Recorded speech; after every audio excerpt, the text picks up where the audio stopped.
এক দিল দিয়া এক কলব দিয়া দুই রকমের পাঠ করেছে, দুই রকমের কথা বলেছে, কাজ করেছে, অবশ্যই ওরা জান্নাতি হতে পারে না, ওরা জাহান্নামী। মুনাফিক কোথায় যাবে? জোরে বলুন, মুনাফিক কোথায় যাবে? আমার ভাইয়েরা, আল্লাহ রাব্বুল আলামিন বলেছেন, ইন্নাল মুনাফিকিনা ফিদ দারকিল আসফালি মিনান নার ওয়া লান তাজিদা লাহুম নাসীরা। আল্লাহ তাআলা বলেছেন, হে দুনিয়ার মানুষেরা শোনো, যারা এমন ভাবে উপরে একরকম আর দিলের মধ্যে একরকম, মানুষের সাথে উপর দিয়ে একরকমের আচরণ করেছ, আবার মন দিয়ে ভেবেছ তার ব্যাপারে আর একরকম, এই সমস্ত মুনাফিকদের জায়গা হবে জাহান্নামের তলস্থল। জাহান্নামের একেবারে নিম্ন ভাগে, জাহান্নামের একেবারে নিম্ন ভাগে তাদের জায়গা হবে। আল্লাহ রাব্বুল আলামিন বলেছেন, বান্দারে, আমি আল্লাহ পাকের পক্ষ থেকে তোমাদের মতো মুনাফিকদের জন্য একবার যদি জাহান্নাম ফয়সালা হয়ে যায়, ওয়ালান তাজিদা লাহুম নাসীরা, সেদিন কিন্তু ওই জাহান্নাম থেকে তোমাদেরকে কেউ বাঁচাতে পারবে না, সাহায্য করতে পারবে না। জাহান্নামের আগুন থেকে আল্লাহ পাকের পক্ষ থেকে কোন মুনাফিকের ব্যাপারে একবার যদি জাহান্নাম অবধারিত হয়ে যায়, তাকে কি আর কেউ সাহায্য করতে পারবে? জোরে কথা বলুন, কেউ কি সাহায্য করতে পারবে না? সুতরাং আমাদের কলব যে নষ্ট হয় তার একমাত্র কারণ হলো আমাদের জীবনে, আমাদের কলবের মধ্যে মুনাফিকি থাকার কারণে আমাদের এই কলবটা নষ্ট হয়ে যায়। এটা হলো এক নম্বর রোগ। দুই নম্বর রোগ হলো অহংকার।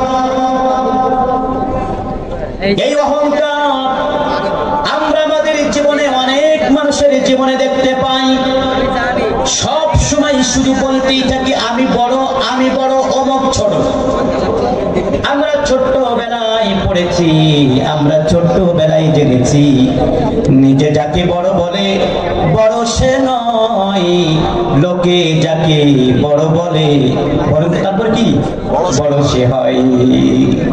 নিজে বড় বললে ভাই বড় হওয়া যায় না। নিজে যদি আপনি নিজেকে বড় বলেন, কচ্ছিংকাল আপনি বড় হতে পারবেন না। বড় লোকে যদি আপনাকে বড় বলে, তখনই কিনা আপনি বড় হতে পারবেন। সুতরাং অহংকারী হওয়া যাবে না, নিজেকে বড় করা যাবে না, বড় মনে করা যাবে না, অহংকার করা যাবে না। নবী করিম সাল্লাল্লাহু আলাইহি ওয়াসাল্লাম আমাদেরকে শিক্ষা দিয়েছেন, খবরদার, খবরদার, তোমরা কোন অবস্থাতে নিজেকে বড় মনে করো না। আমি বড়, আমি বড়, এই কথা কখনো চিন্তা করো না। বরং আল্লাহ পাক রব্বুল আলামিনের কাছে তোমরা এই বলে প্রার্থনা করো, আল্লাহুম্মা জাআলনি সাবুরা। নবীজি আমার শিক্ষা দিয়েছেন, আর বলতেছেন, আমার উম্মতেরা বলো, আল্লাহুম্মা জাআলনি সাবুরা ওয়াজআলনি শাকুরা ওয়াজআলনি ফি আইনি সগীরা ওয়া ফি আ'য়ুনিন নাসি কাবীরা। আল্লাহর নবী বলেছেন, হ্যাঁ দুনিয়ার মানুষেরা, আমার উম্মতেরা শোনো, নিজেকে বড় মনে করো না, নিজেকে তুমি বড় ভেবো না, বরং আল্লাহ পাক রব্বুল আলামিনের কাছে তুমি প্রার্থনা করো আর বলো, আল্লাহুম্মা জাআলনি সাবুরা, আল্লাহ তুমি আমাকে ধৈর্যশীল বানাও, ওয়াজআলনি শাকুরা, তুমি আমাকে শুকরিয়া আদায়কারী বানাও, ওয়াজআলনি ফি আইনি সগীরা, আল্লাহ দয়া করে, মেহেরবানি করে তুমি আমার চোখে আমাকে ছোট বানাও, আল্লাহ তুমি আমার চোখে আমাকে ছোট বানাও, ওয়া ফি আ'য়ুনিন নাসি কাবীরা, আল্লাহ তুমি লোকের চোখে আমাকে বড় বানাও। বিশ্বনবী সাল্লাল্লাহু আলাইহি ওয়াসাল্লাম এই শিক্ষা আমাদেরকে দিয়েছেন। প্রিয় ভাই সব, ভালো করে খেয়াল রাখতে হবে, নিজেকে সদা বড় মনে করা, এটা হলো নবীর সুন্নাত। কার সুন্নাত বলেন তো? জয় বলেন, কার সুন্নাত? নিজেকে সব সময় সময় ছোট মনে করা এটা হলো নবীজির সুন্নাত, আর সব সময় নিজেকে বড় মনে করা এটা হলো শয়তানের সুন্নাত। নিজেকে বড় মনে করা কার সুন্নাত? শয়তানের সুন্নাত। কিভাবে একটা দলিল আপনাদের কাছে দিতে চাই। আদম আলাইহিস সালামকে আল্লাহ পাক রব্বুল আলামিন সৃষ্টি করলেন, আর ফেরেশতাদেরকে বললেন, আমার ফেরেশতারা উসজুদু লি আদম ফাসাজাদু ইল্লা ইবলিস। আল্লাহ তাআলা বলেন, ও ফেরেশতারা উসজুদু লি আদম, তোমরা সবাই মিলে আমার আদমকে সিজদা করো। আল্লাহ তাআলা কোরআনে বললেন, সবাই সিজদা করেছিল, একজন বাকি ছিল, তার নাম হলো কি বলেন তো? ইবলিস, শয়তান। সে তার অহংকারের কারণে নিজেকে বড় ভেবেছিল, নিজের আমিত্ব নিজের মধ্যে লালন করেছিল, যার কারণে আল্লাহ পাক রব্বুল আলামিন যে আদেশ করলেন, এই আদেশ কিন্তু শয়তান মানে নাই। আল্লাহ পাকের আদেশ অমান্য করার কারণে আল্লাহ রব্বুল আলামিন বললেন, এ শয়তান, ও ইবলিস, আমি যখন সকলকে সিজদা করতে বললাম, আমার আদমকে আমার সকল ফেরেশতারা তো সিজদা করলো, তুমি তাকে সিজদা না করার কারণটা কি? তখন একটা যুক্তি শয়তান উপস্থাপন করেছিল। আল্লাহ পাকের কাছে বলেছিল, আল্লাহ তুমি যদিও আমাকে সিজদা করতে বলেছো, কিন্তু মালিক রে, আমি হলাম আগুনের সৃষ্টি আর আদম হলো মাটির সৃষ্টি। আনা খায়রুম মিনহু খালাকতানি মিন নারি ওয়া খালাকতাহু মিন তিন। আল্লাহ, আনা খায়রুম মিনহু, আমি তো তার থেকে উত্তম। মিন নারি ওয়া খালাকতাহু মিন তিন, কেন না তুমি আমাকে সৃষ্টি করেছো, আমার সৃষ্টি হলো আগুন থেকে, আর আদমের সৃষ্টি হলো মাটি থেকে। আগুনের ধর্ম হলো সদা ঊর্ধ্বগামী হওয়া, আর মাটির ধর্ম হলো নিম্নগামী হওয়া। রব সুতরাং কেমন করে ঊর্ধ্বগামী বস্তু, ঊর্ধ্বগামী জিনিসটা নিম্নগামী জিনিসকে কেমন করে চিন্তা করতে পারে? দেখেন কত বড় বেয়াদব, শয়তানের কত বড় খোঁড়া যুক্তি, যে আল্লাহ পাক রব্বুল আলামিন আদমকে সৃষ্টি করলেন, যে আল্লাহ পাক রব্বুল আলামিন তাকেও সৃষ্টি করলেন, সেই আল্লাহ পাক রব্বুল আলামিনের সামনে যুক্তি উপস্থাপন করছে। আল্লাহ পাক রব্বুল আলামিন শয়তানের এমন খোঁড়া যুক্তিতে আল্লাহ রব্বুল আলামিন বড় রাগান্বিত হয়ে গেলেন। আল্লাহ রব্বুল আলামিন বললেন, ফাখরুজ মিনহা ফাইন্নাকা রাজিম ওয়া ইন্না আলাইকা লাআনাতি ইলা ইয়াউমিদ্দিন। হে শয়তান, ক্বালা ফাখরুজ মিনহা ফাইন্নাকা রাজিম, তুই তো বিতাড়িত মাত্র, তুই তো আমার কথা অমান্য করেছ, সুতরাং আমি আল্লাহ পাক রব্বুল আলামিনের কাছ থেকে আর তুমি সম্মানিত থাকতে পারবে না, আমার দয়া থেকে তুমি চিরতরে দূরে সরে যাও। আমি আল্লাহ পাকের দয়া তোমার জন্য আর থাকবে না, যতদিন পর্যন্ত তুমি থাকবে বেঁচে তথা কিয়ামত পর্যন্ত আমার পক্ষ থেকে তোমার জন্য চির অভিশাপ, চির অভিশাপ, চির অভিশাপ। সুতরাং আমার প্রিয় ভাইয়েরা, আমাদের এই কলবটা যে সমস্ত কারণে নষ্ট হয়ে যায়, রোগাক্রান্ত হয়ে যায়, এক নম্বরে বলেছিলাম নিফাকি করার কারণে আমাদের কলব নষ্ট হয়ে যায়, আর দুই নম্বরে এতক্ষণ পর্যন্ত বললাম অহংকার আমার দিলকে নষ্ট করে দেয়, আমার দিলকে রোগাক্রান্ত করে ফেলে। তিন নম্বরে কলবের রোগ হল হিংসা বিদ্বেষ করা।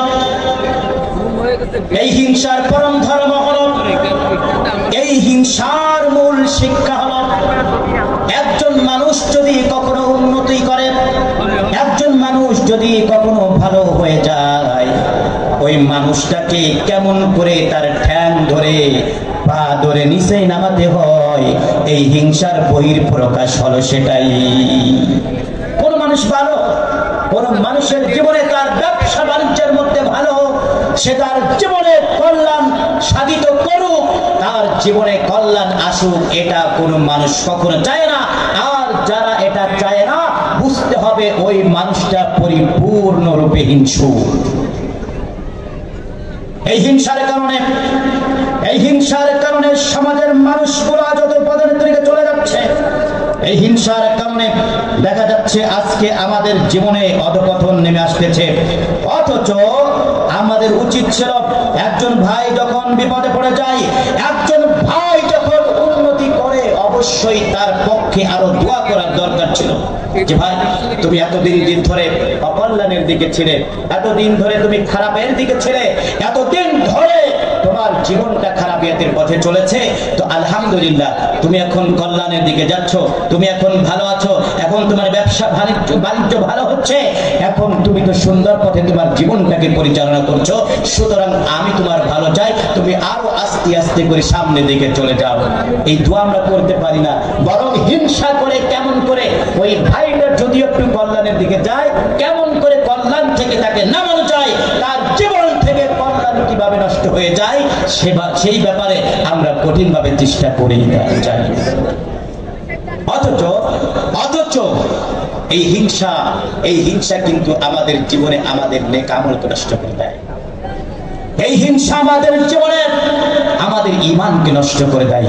নবী করিম সাল্লাল্লাহু আলাইহি ওয়াসাল্লাম বলেছেন, খবরদার খবরদার তোমরা কোনো অবস্থাতে কাউকে হিংসা করবে না। নবী করিম সাল্লাল্লাহু আলাইহি ওয়াসাল্লাম বলেছেন, ইয়াকুম ওয়াল হাসাদা ফাইন্নাল হাসাদা ইয়াকুলুল হাসানাত কামা তাকুলুন নারুল হাতাব। নবীজি আমার বলেছেন, ও আমার উম্মতরা, খবরদার খবরদার তোমরা তোমার ভাইয়ের ব্যাপারে হিংসা বিদ্বেষ পোষণ করো না, হিংসা করো না। তোমরা সদা সর্বদা হিংসা থেকে বেঁচে থাকো। তার কারণ হলো ইয়াকুমুল হাসাদা ফাইনাল হাসাদা ইয়াকুলুল হাসানাত।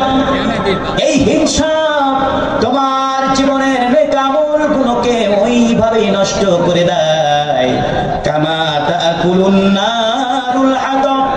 যেমনি করে একটা আগুন, যেমনি করে আগুন একটা কাঠকে পুড়িয়ে ছারখার করে দেয়, কামা তাকুলুন নার, আগুন যেমনি করে একটা কাঠকে পুড়িয়ে ছারখার করে দেয়, তেমনি করে তুমি যদি জীবনে তোমার জীবদ্দশায় কোনো ভাইকে, কোনো ভাইয়ের ব্যাপারে তুমি যদি হিংসা করো, তাহলে ইয়াকুলুল হাসানাত, ওই আগুনের মতো তোমার জীবনের আমলটাকেও কিন্তু তোমার হিংসা পুড়িয়ে ছারখার করে দেবে। শুধু তোমার জীবনের নেক আমলকে শেষ করে দিবে না, পুড়িয়ে ছারখার করে দিবে না, বরং তোমার জীবনে ইয়াকুলুল ঈমান, তোমার জীবনের মধ্যে যদি ঈমান থেকে তোমার ঈমানটাকে ওইভাবে পুড়িয়ে ছারখার করে দিবে। জোরে বলুন নাউযুবিল্লাহ। সুতরাং আমার ভাইয়েরা, যতদিন আমরা দুনিয়ার মধ্যে বেঁচে থাকবো, কোন অবস্থাতেই আমাদেরকে হিংসা করা চলবে না, হিংসা আমরা করতে পারবো না। আমার ঈমান যদি আমি রক্ষা করতে চাই, আমি যদি সঠিকভাবে আমার আমলকে সুরক্ষিত রাখতে চাই, বিশ্বাস করুন হিংসা করা যাবে না, হিংসা করা যাবে না। আর একটু যদি অ্যাডভান্স হয়, আপনারা শুনতে চান, হাদিস বলবো, নবী করিম সাল্লাল্লাহু আলাইহি ওয়াসাল্লাম বলেছেন, ও দুনিয়ার মানুষেরা, তোমরা যদি তোমাদের জীবনের মধ্যে যদি এমন ভাবে হিংসা পোষণ করো, কোন ভাইয়ের ব্যাপারে যদি তোমার জীবনে হিংসা থাকে, ভালো করে তোমরা শুনে নাও, অবশ্যই ওই হিংসা বিদ্বেষ তোমাদেরকে জাহান্নামের দিকে নিয়ে যাবে। সুতরাং কোন অবস্থাতেই আমরা কখনো হিংসা বিদ্বেষ করব। 1, 2 এবং 3 নাম্বার বলেছি, আমাদের এই কলব ড্যামেজ হয়ে যায়, আমাদের এই কলব রোগাক্রান্ত কারণে, 1 নম্বর বলেছি মুনাফিকি করার কারণে, 2 নম্বর বলেছি অহংকারী হওয়ার কারণে, 3 নম্বর বলেছি হিংসা বিদ্বেষ পোষণ করার কারণে, হিংসা করার কারণে। আমার এই অন্তর, আমার এই কলব যে সমস্ত কারণে রোগাক্রান্ত হয়ে যায়, তার মধ্যে 4 নাম্বার কারণ হলো আমরা আমাদের জীবনে যে আমলগুলো করি, এই আমলগুলো হয়ে যায় যখন রিয়াপূর্ণ আমল। রিয়াপূর্ণ আমল, রিয়া আমল মানে শো অফ মেন্টালিটি। যে আমল আমরা করি সেটা মানুষকে দেখানোর জন্য। নামাজ পড়ছি, আমি নামাজ পড়ছি, মানুষ যেন আগামীকাল থেকেই আমাকে একজন নামাজি বলে, সেভাবে আমরা নামাজে দাঁড়িয়ে যাই। নবী করিম সাল্লাল্লাহু আলাইহি ওয়াসাল্লাম হাদিসের মধ্যে বলেছেন, একজন মানুষ যখন নামাজে দাঁড়ায়, নামাজে এত সুন্দর করে সাজুগুজু করে, এত পরিষ্কার পরিচ্ছন্ন হয়ে, সুন্দরভাবে পরিপাটি হয়ে নামাজে এমন একটা ভাবসাব নিয়ে দাঁড়ায়, যাতে করে তার উদ্দেশ্য থাকে লিমা ইয়ারা মিন নাজারি রাজুল, যাতে করে মানুষ তাকে একজন প্রকৃত নামাজি বলে। মানুষ তাকে কি বলে যেন? নামাজি বলে। আসলে তার এই নামাজ পড়ার পিছনে আল্লাহ পাকের সন্তুষ্টি কোনো উদ্দেশ্য ছিল না। সে যে নামাজ আদায় করছে, এই যে নামাজ আদায় করছে, এটা আল্লাহ পাকের সন্তুষ্টি তার উদ্দেশ্য নয়। তার উদ্দেশ্য হলো মানুষ যেন তাকে নামাজি বলে, নামাজি হিসাবে মানুষ যেন তাকে সেলিউট করে, নামাজি হিসাবে মানুষ যেন তাকে ভালো বলে, এটাই হলো তার উদ্দেশ্য, মানুষকে দেখানো। এর ভাই সব যারা এভাবে মানুষকে দেখানোর জন্য নামাজ পড়ে, আল্লাহ পাক রব্বুল আলামিন তাদের ব্যাপারে বলেছেন, আল্লাহ রাব্বুল আলামিন বলেছেন, ফাওয়াইলুল লিল মুসাল্লিন আল্লাযীনা হুম আন সালাতিহিম সাহুন আল্লাযীনা হুম ইউরাউন। আল্লাহ পাক রব্বুল আলামিন বলেছেন, এই দুনিয়ার মানুষরা ভালো করে শোনো, ধ্বংস ওই সমস্ত মানুষদের জন্য যেই সমস্ত মানুষ ইবাদত বন্দেগীর ক্ষেত্রে, বিশেষ করে তারা যখন নামাজ আদায় করে, এই নামাজ আদায়ের পিছনে তাদের উদ্দেশ্য হলো যেন মানুষ তাকে নামাজি বলে। আল্লাহ তাআলা বলছেন, এমন ভাবে যারা মানুষকে দেখানোর জন্য তাদের নামাজ আদায় করে, আল্লাহ তাআলা তাদেরকে ধ্বংস করেছে। তারা জাহান্নামী, তারা তাদের নামাজ রিয়াপূর্ণ ইবাদত যা মানুষকে দেখানোর জন্য তারা করেছে, তাদের এই রিয়াপূর্ণ ইবাদত কোনোভাবেই তাকে জান্নাতে নিতে পারবে না, বরং জাহান্নামের দিকে ধাওয়া করে নেবে। এই কথা বলেছেন কে? সবাই জোরে বলুন, কে বলেছেন?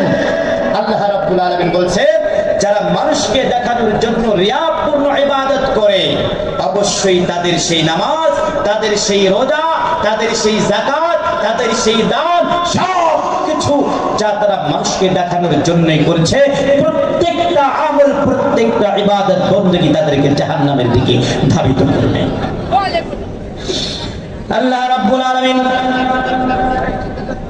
কুরআনুল কারীমের অন্যত্র বলেছেন, ওয়া ইযা কামু ইলাস সালাতি কামু কুসালা ইউরাউনান নাস ওয়া লা ইয়াযকুরুনাল্লাহা ইল্লা কালিলা। আল্লাহ রাব্বুল আলামিন বলতেছেন, শোনো, এমন কিছু নামাজি আছে, খুব ভালো করে খেয়াল করতে হবে, এমন কিছু নামাজি আছে, ওয়া ইযা কামু ইলাস সালাহ, যখন তারা নামাজে দাঁড়ায়, কামু কুসালা, তারা খুব শৈথিল্য ভরে, উদাসীনতার সাথে তারা নামাজে দাঁড়ায়। ইরাউনান নাস, তারা এমন ভাবে, এমন চিন্তা ফিকির নিয়ে নামাজ আদায় করে ইবাদত বন্দেগীর মধ্যে লিপ্ত হয়ে যায়, যাতে করে তাদের ইবাদত বন্দেগী মানুষ দেখে।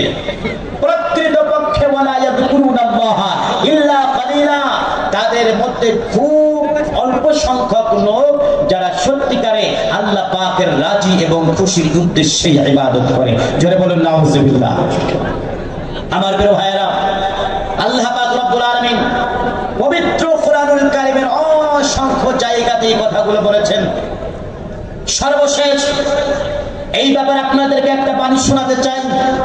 আল্লাহ পাক রব্বুল আলামিন বলেছেন, যারা দুনিয়ায় থাকা অবস্থায় আমি আল্লাহ পাক রব্বুল আলামিনকে সত্যিকারের রাজি এবং খুশির উদ্দেশ্যে নামাজ আদায় করে নাই, আমি আল্লাহ পাক রব্বুল আলামিনকে রাজি খুশি করার উদ্দেশ্যে নামাজ আদায় করে নাই, যারা শুধুমাত্র মানুষের কাছ থেকে বিশেষভাবে সম্মান পাওয়ার উদ্দেশ্যে এমন ভাবে আমাকে সিজদা করেছিল, লোক দেখানো সিজদা করেছিল, তাদের অবস্থা কি হবে তোমরা শোনো। আল্লাহ রাব্বুল আলামিন বলেছেন, ইয়াউমা ইউকশাফু আন সাকিন ওয়া ইউদআউনা ইলাস সুজুদি ফালা ইয়াস্তাতিউন। আল্লাহ রাব্বুল আলামিন বলেন, যারা দুনিয়ায় থাকা অবস্থায় মানুষকে দেখানোর জন্য ইবাদত করেছে, মানুষকে দেখানোর জন্য নামাজ আদায় করেছে, ওই সমস্ত মানুষেরা কিয়ামতের ময়দানে আমি আল্লাহ পাক রব্বুল আলামিনের কাছে যখন হাজির হয়ে যাবে, আমি আল্লাহ পাক রব্বুল আলামিন তাদেরকে বলবো, বান্দারে, এ বান্দা, আজ আমি আল্লাহ পাক রব্বুল আলামিনের সামনে তুমি হাজির হয়েছ। দুনিয়ায় থাকা অবস্থায় রুকুকারীর সাথে তুমি রুকু করেছ, সিজদাকারীর সাথে তুমি ঠিকই সিজদা করেছ। বান্দারে, যদি নামাজ সত্যিকারে দুনিয়ায় থাকা অবস্থায় যদি তুমি পড়ে থাকো, আমি আল্লাহ পাক তোমাকে আদেশ করলাম, আজকের এই হাসরের ময়দানে আমাকে তুমি একটু সিজদা করে দেখাও, আমাকে তুমি একটু সিজদা করে দেখাও বান্দা।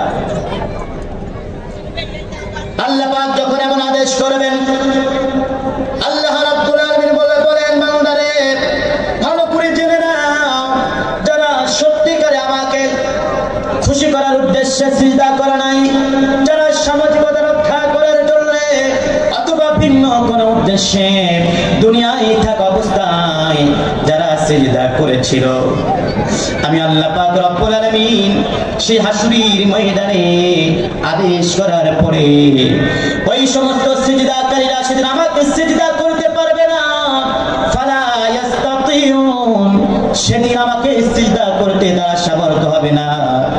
বরং আমি যখন সিজদা করতে বলবো, যখন তারা সিজদা করতে পারবে না, তখন তাদের চক্ষু অবনত হয়ে যাবে, তখন তারা এমন ভাবে লজ্জায় পড়ে যাবে যে লজ্জা তাদেরকে জাহান্নাম পর্যন্ত পৌঁছে দেবে। নাউযুবিল্লাহ। সেদিন আল্লাহ পাকের সামনে সিজদা করা সম্ভব হবে না। আল্লাহ পাকের আদেশ সেদিন এমন হবে যে বান্দা আমাকে সিজদা কর। আল্লাহ পাক আদেশ করলো, বান্দা যদি প্রকৃত পক্ষে আসল নামাজি না হয়, আসল সিজদাকারী যদি না হয়, আসল ইবাদতকারী যদি না হয়, তা যদি হয় মানুষকে দেখানোর জন্য, বিশ্বাস করুন সেদিন আল্লাহ পাকের সামনে সিজদা করা সম্ভবপর হবে কি? সম্ভব হবে না। এজন্য এই দুনিয়ায় থাকা অবস্থায় আমাদের কলব রোগাক্রান্ত হয়ে যায় যে সমস্ত কারণে, তার ভিতরে 4 নাম্বার কারণ আমরা খুঁজে পেয়েছি, 4 নাম্বার রোগ আমরা খুঁজে পেয়েছি। সেই 4 নাম্বার রোগের নাম হলো রিয়াপূর্ণ ইবাদত, লোক দেখানো ইবাদত।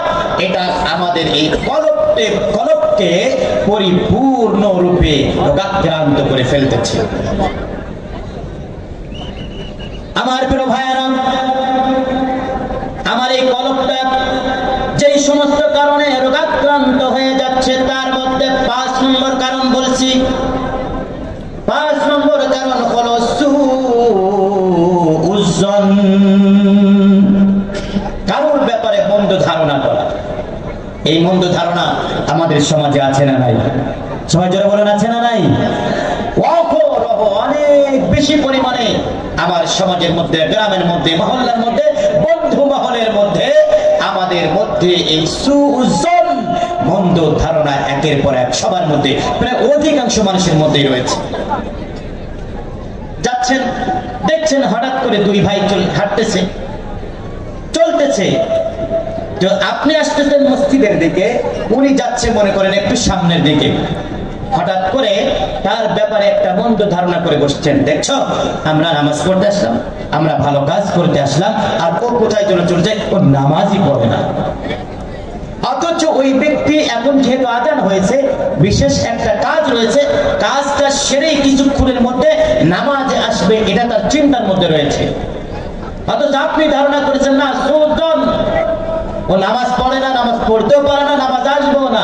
আপনি একাই নামাজ পড়েন, আপনি একাই ইবাদত করেন, এটাই আপনি নিজেকে বোঝাতে চাচ্ছেন। আমার ভাইয়েরা, সুতরাং আমরা আমাদের জীবনে মন্দ ধারণা থেকে বেঁচে থাকবো। কোনোভাবেই মন্দ ধারণা করা যাবে না, কোনোভাবে মন্দ ধারণা করা যাবে না। তার কারণ হলো, কোন মানুষের ব্যাপারে আপনি যদি মন্দ ধারণা করেন, নবী করিম সাল্লাল্লাহু আলাইহি ওয়াসাল্লাম বলেছেন, ইয়াকুম ওয়াজ-যন ফাইন্নাজ যন্না আকযাবুল হাদিস। নবীজি আবার বলেছেন, খবরদার খবরদার, আমার উম্মতরে, তোমরা অধিকাংশ সময় মিথ্যা ধারণা, বাজে ধারণা থেকে নিজেদেরকে বাঁচাও। তোমরা খারাপ ধারণা থেকে বেঁচে থাকো, খারাপ ধারণা থেকে বেঁচে থাকো। তার কারণ হলো ফাইন্নাজ যন্না, এই মিথ্যা ধারণা, বাজে ধারণা হলো অবশ্যই মিথ্যা কথার নামান্তর। আপনি একজন মানুষের ব্যাপারে একটা বাজে ধারণা করলেন, যেটা ধারণা করেছেন আসলে ব্যাপারটা তা নয়। তার মানে নবী করিম সাল্লাল্লাহু আলাইহি ওয়াসাল্লাম বলছেন, তুমি তোমার ভাইয়ের ব্যাপারে যে মন্দ ধারণাটা করেছো, এটা তোমার কাছে একটা মিথ্যা ব্যাপার হয়ে দাঁড়িয়েছে। তুমি মিথ্যা কথা বলেছো, সুতরাং তুমি মিথ্যা কথা বলার কারণে তুমি একজন মুনাফিক হয়ে গিয়েছো। আমার ভাইয়েরা, আল্লাহ রাব্বুল আলামিন বলেন, ইয়া আইয়ুহাল্লাযীনা আমানু জতানিবু কাসীরাম মিনাজ-যন ইন্না বা'দাজ-যন্নি ইসমু ওয়া লা তাজাসসু ওয়া লা ইয়াগতাব বা'দুকুম বা'দা। আল্লাহ রাব্বুল আলামিন বলেন, দুনিয়ার মানুষরা, আমার বান্দারা, ইয়া আইয়ুহাল্লাযীনা আমানু জতানিবু কাসীরাম মিনাজ-যন, খবরদার খবরদার, তোমরা দুনিয়ায় থাকা অবস্থায় মিথ্যা ধারণা থেকে, মানুষের ব্যাপারে অনেক ধারণা থেকে বেঁচে থাকো। তার কারণ হলো, যখন তুমি তোমার ভাইয়ের ব্যাপারে মিথ্যা ধারণা করো, এটা হলো মিথ্যা কথার নামান্তর। আর যখন মিথ্যা ধারণা তুমি তোমার ভাইয়ের ব্যাপারে করতেই থাকো, ভাই যদি সেই মিথ্যা অবস্থায়, মিথ্যা ব্যাপারে যদি লিপ্ত হয়ে না যায়, অবশ্যই এই কারণটা তোমাকে জাহান্নাম পর্যন্ত নিয়ে যাবে। যদি বলি নাউজুবিল্লাহ। আবার ভাইয়েরা, তাহলে আমরা 1, 2, 3, 4 এবং 5 নম্বর 5টা বিষয় এমন রয়েছে। এতক্ষণ পর্যন্ত যে 5টি বিষয় আমরা আলোচনা করলাম, যে 5টি বিষয় আমাদের এই কলবটাকে রোগাক্রান্ত করে ফেলে। আবার আপনাদেরকে স্মরণ করে দিতে চাই, আমাদের এই কলবটা যে 5টি বিষয়ে রোগাক্রান্ত করে ফেলে, তার ভিতরে 1 নম্বর হলো মুনাফিকি। 1 নম্বর কি বলুন তো? 1 নম্বরে মুনাফিকি। 2 নম্বরে কি বলেছিলাম? অহংকার। 3 নম্বরে বলেছি হিংসা। 4 নম্বরে বলেছি রিয়াপূর্ণ ইবাদত তথা মানুষকে দেখানো ইবাদত। আর 5 নম্বরে বলেছি মন্দ ধারণা। এই 5টা বিষয় যার মধ্যে থাকবে, বুঝবেন তার কলবটা পরিপূর্ণরূপে রোগাক্রান্ত হয়ে পড়েছে।